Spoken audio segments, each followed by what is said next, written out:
Welcome dear students.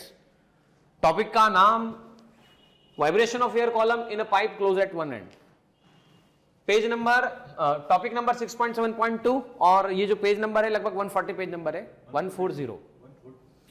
तो आप शुरुआत करते हैं इस टॉपिक की, समझते हैं कि वाइब्रेशन ऑफ एयर कॉलम किस तरह से प्रोड्यूस किए जाते हैं। तो सबसे पहले बेसिक मॉड समझिए, ये आपके पास में अवेलेबल है एक पाइप, ठीक है। अब हमने क्या किया, ट्यूनिंग फॉर्क लिया, ट्यूनिंग फॉर्क की मदद से क्या किया, वाइब्रेशन प्रोड्यूस किए। वाइब्रेशन प्रोड्यूस किए, एयर वाइब्रेशन ट्रैवल करना शुरू हुआ, लॉन्गिट्यूडनल वेव जनरेट हुई, ट्रैवल करते हुए वाइब्रेशन टकराए। अच्छा, टकराते समय वाइब्रेशन नीचे जा रहे हैं, तो नीचे जाते जाते जाते जाते जाते यहां टकराए, टकरा के फिर से लौटे। अच्छा, नीचे से लौटने वाले वाइब्रेशन और ऊपर से प्रोड्यूस्ड वाइब्रेशन, नीचे से लौटने वाले वाइब्रेशन ऊपर से प्रोड्यूस्ड वाइब्रेशन, मतलब क्या हुआ, ऊपर से भी आ रहे हैं नीचे से भी आ रहे हैं, डायरेक्शन ऑपोजिट हो गई, फ्रीक्वेंसी सेम है, एम्पलीट्यूड सेम है, स्टेशनरी वेव पैटर्न फॉर्मेशन।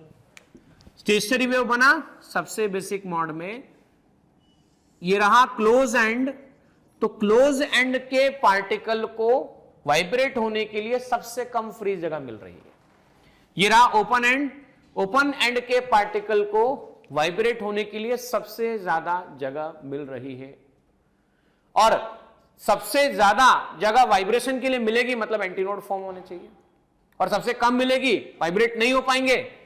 या ये कह लीजिए स्टेशनरी वेव में सीखा था, जब पार्टिकल वाइब्रेट नहीं हो पाते हैं तो वहां नोड बनता है, और जहां सबसे ज्यादा मैक्सिमम डिस्प्लेसमेंट वाइब्रेशन का होता है वहां एंटीनोड फॉर्म होता है। तो antinode eight open and node eight close and.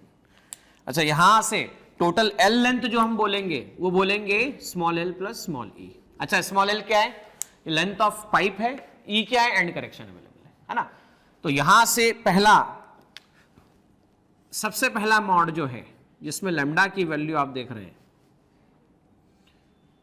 या एल की वैल्यू आप देख रहे हैं लैम्डा बाय 4 है। अच्छा, एल लैम्डा बाय 4 कैसे आया, एल लैम्डा बाय 4 कैसे आया, तो आप सभी स्टूडेंट जानते हैं, वन साइकिल जब कंप्लीट होता है तो उसे कहते हैं लैम्डा, हाफ होता है तो उसे कहते हैं लैम्डा बाय 2। अच्छा, इसका भी हाफ हो जाए, इतना पोर्शन हो जाए तो इसे हम कहते हैं lambda by 4, lambda by 4 complete, lambda half, lambda by 2, इसका भी हाफ, लैम्डा बाय 4 आपके पास होता है। ओके स्टूडेंट्स, तो अब यहां पर फ्रीक्वेंसी की डेफिनेशन क्या होती है, तो फ्रीक्वेंसी होती है speed upon wavelength.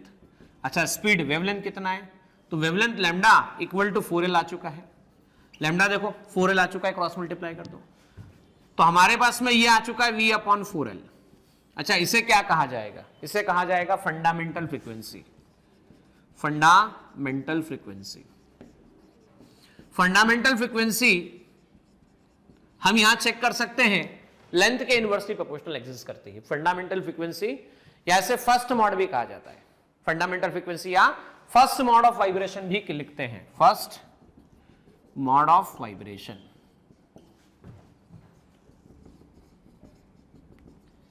First mod of vibration. अच्छा, ये नोटिस करो, नोड भी 1 है और एंटी नोड भी 1 है, 1 node and 1 anti node form हो रहा है। चलिए, अब सेकंड मॉड की हम बात करते हैं, let us talk about second mod, है ना। सेकंड मॉड में क्या होगा, चेक कीजिएगा। सेकंड मॉड में पाइप की लेंथ नहीं बदलेगी, वाइब्रेशंस के पैटर्न बदलेंगे। सेकंड मॉड की हम बात करें, in second mod, in which mode, second mod, ठीक है स्टूडेंट्स। ये रहा पाइप, यहां से यहां वाइब्रेशन ऐसे बने, यहां वाइब्रेशन ऐसे बना, ठीक है ना। तो यहां से यहां टोटल लेंथ एल है, कैपिटल एल। ये आपके पास हो गया लैम्डा 1 बाय 4, और ये वापस हो चुका है लैम्डा 1 बाय 2। तो टोटल लेंथ कितना निकलेगा बच्चों, टोटल लेंथ बताओ कितना निकलेगा, बोले सर एल निकलेगा lambda 1 by 4 plus lambda 1 by 2। Solve करते हैं, 4 एलसीएम आता है, lambda 1 plus 2 lambda 1, 3 lambda 1 by 4। Sir बोले 3 lambda 1 by 4 equal to L आ रहा है, तो सर लैम्डा 1 इक्वल टू आ रहा है 4l बाय 3। कितना आ रहा है सर, 4l बाय 3। तो भाई frequency in first second mode, frequency in which mode, second mode, वो फर्स्ट मॉड था, हम कह रहे हैं n1, n1 equal to v upon lambda 1। Lambda 1 कितना है, 4l बाय 3 है, अच्छा 3 ऊपर चला गया तो कितना है v/4l। n1 इक्वल टू आ चुका है 3 v/4l। अच्छा v/4l को क्या लिख पाएंगे, तो ये फंडामेंटल फ्रीक्वेंसी है 3 टाइम्स n। अच्छा ये n1 जो है 3 टाइम्स ऑफ n आ रहा है, next frequency then the fundamental frequency.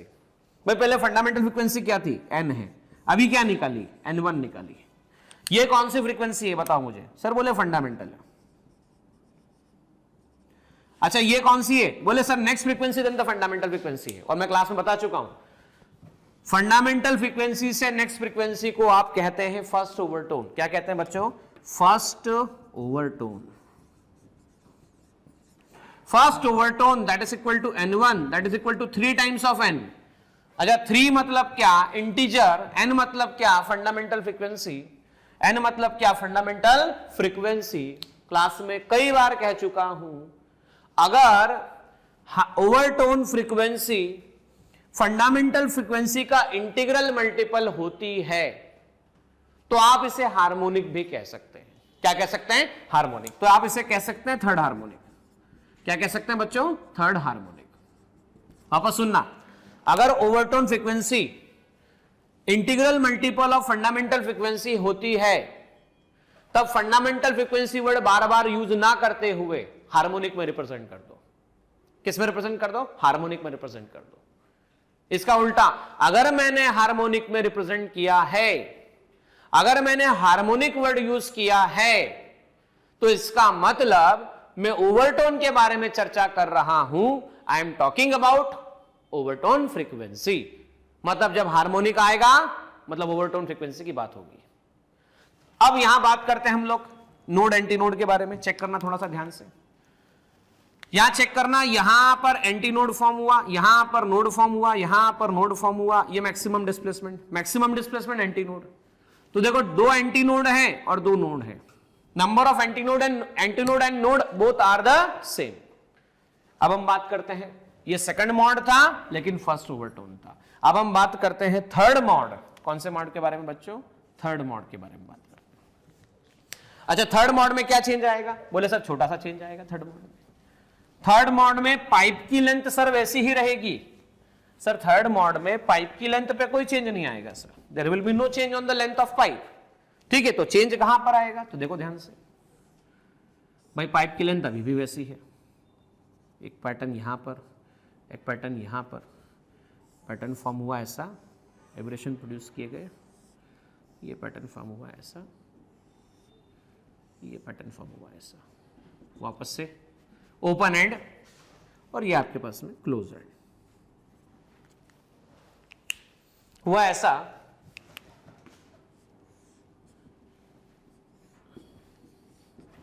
ये देखिएगा, ये लैम्डा 2/4,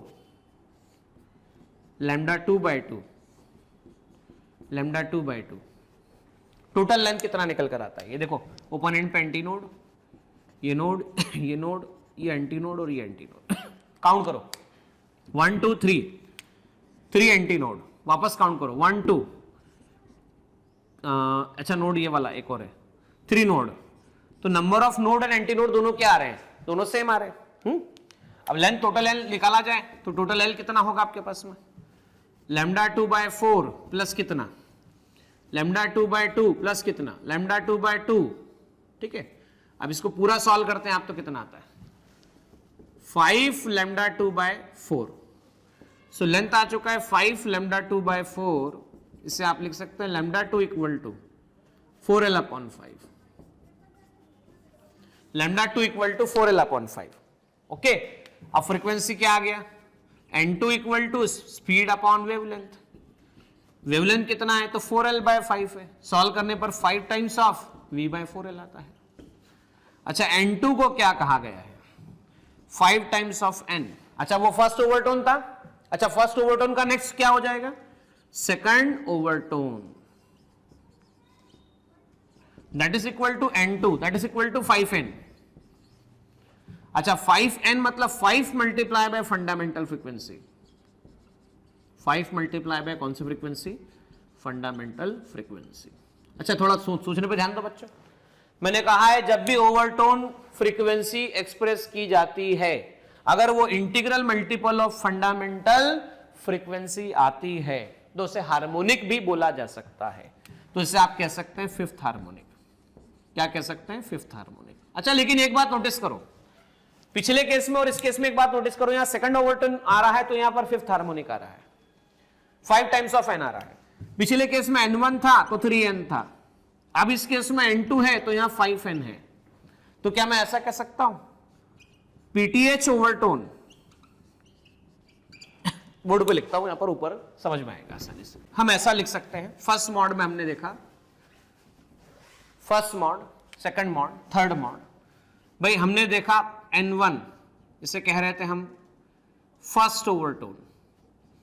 तो फर्स्ट ओवरटोन में क्या हुआ था? फर्स्ट ओवरटोन में आपको मिला था 3 times of n। Second overtone क्या मिला था? सर बोले सेकंड ओवरटोन मिला था 5 टाइम्स ऑफ n। अच्छा, मतलब मैं ऐसा कह सकता हूं ऑड नंबर कंसेप्ट के हिसाब से पीटीएच ओवरटोन, पीटीएच ओवरटोन को मैं क्या लिख सकता हूं? देखो यहां पे 2p+1 multiply by n। Example, मान लो p की वैल्यू 1 रख दो तो ये आ गया फर्स्ट ओवरटोन। तो यहां देखो 2 multiply by 1 + 1 multiply by 3, answer 3n आता है। अब देखो p की वैल्यू यहां पर 2 लेके देखो, तो 2 मतलब आप सेकंड ओवरटोन करोगे। p की वैल्यू जैसे ही आपने 2 ली तो ये आ जाएगा 2 multiply by 2 + 1 multiply by n, ये आ जाता है 5 टाइम्स ऑफ n आ जाता है। ठीक है, तो हम ऐसा लिख सकते हैं। देखो सबसे पहले मॉड के अंदर कंक्लूजन निकाल रहे हैं हम लोग, है ना। सबसे पहले मॉड के अंदर हमने क्या क्या सीखा? सबसे पहले मॉड में फ्रीक्वेंसी की वैल्यू आई v/4l। सेकंड मॉड में हमने क्या सीखा? फ्रीक्वेंसी आया 3 टाइम्स v/4l। अच्छा, थर्ड मॉड में हमने सीखा फ्रीक्वेंसी की वैल्यू आई 5 टाइम्स v/4l। मैंने इसे रिप्रेजेंट कर दिया n से, तो ये आ गया 3n, ये आ गया आपके पास में 5n।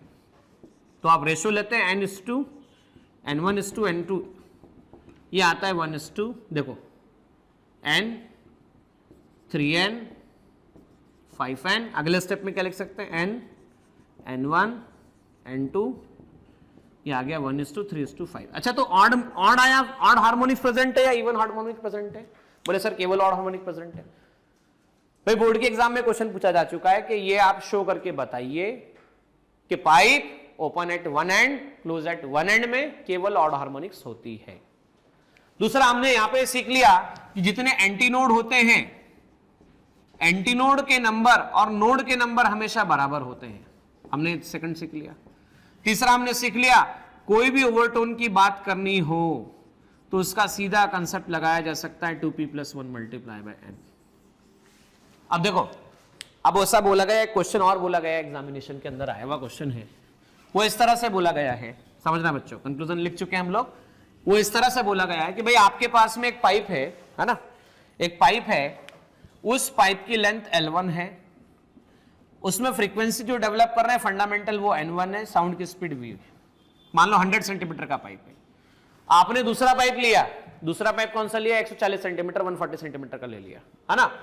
आपने लेंथ बदल दी, फ्रीक्वेंसी फंडामेंटल मॉड के निकाली, तो एंड करेक्शन की वैल्यू क्या आएगी आपको निकाल के बताना है। What will be the end correction? तो देखो हम जानते हैं इसका फंडामेंटल फ्रीक्वेंसी का मॉड जो होता है वो होता है v/4l1। इसके लिए निकालोगे तो क्या होता है? n2 = v/4l2। अच्छा, L1 की वैल्यू क्या है? तो लेंथ ऑफ पाइप और एंड करेक्शन। L2 क्या है? लेंथ ऑफ पाइप और एंड करेक्शन। अब हम जानते हैं स्पीड को आप लिख पा रहे हैं 4 टाइम्स n1l1, 4 टाइम्स n2l2, हर जगह से 4 कैंसिल। n1l1 = कितना आ चुका है आपके पास में? n2l2। L1 आया, L1 + स्मॉल e, और n2 ये आ गया L2 + स्मॉल e, ऐसा लिखा जा सकता है। ठीक है स्टूडेंट्स, आप इसे लिख पाएंगे n1l1 + n1e, n2l2 + n2e, इसे ऐसा लिखा जा सकता है। अगले स्टेप में क्या लिख पाएंगे? आप लिख पाएंगे n1l1 - n2l2। देखो n1l1 इस वाले को उठा के यहां पे ले गया, minus n2l2 equal to n2e minus n1e। So ये हो गया n1l1 minus n2l2, n2 minus n1 multiply by e। तो एंड करेक्शन की वैल्यू आ गई n1l1 माइनस कितना लिखा जा सकता है? N2 L2 डिवाइड बाय कितना लिखा जा सकता है बच्चों, N2 minus N1. This is the value of and correction.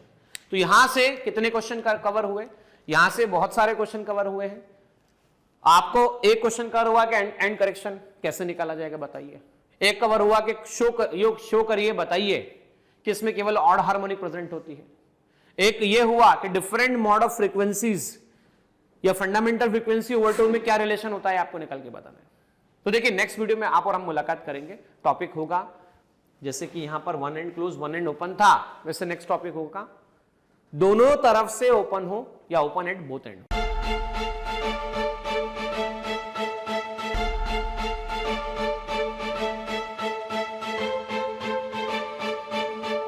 Purohit academy, main branch Prabhat Chowk, MJ college road, Lokmanya हॉस्पिटलच्या बाजूला, जळगाव. आणि पांडे क्लासेस जवळ, बंधन बँके शेजारी, ट्रॅफिक गार्डनच्या समोर, जळगाव.